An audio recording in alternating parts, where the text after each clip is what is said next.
Assalomu alaykum hurmatli qadrdonlar. Navbatdagi darvozamiz Andijon shahrini Haqilobod tumaniga kelib o'rnadi. Razmerlarimiz 3,5 ga 3,5. Opchiq hisobda 1225 kvadrat bo'ldi.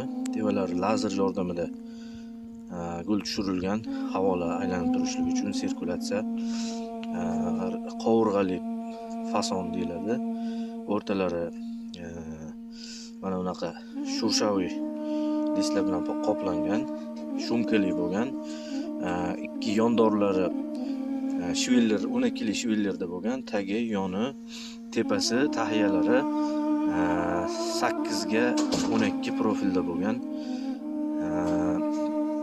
Qovurg'a profillari bo'lsa 6 ga 4, 1.8 tenka, listlari 1.8 rossiyskiy birinchi sort listdan bo'lgan.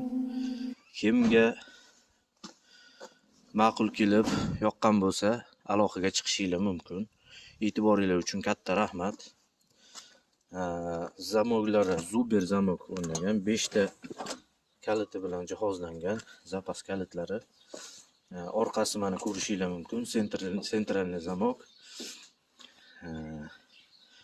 Uyi fasadiga juda ham ko'rkam vid berib turibdi. Marhamat. E'tiboringlar uchun rahmat.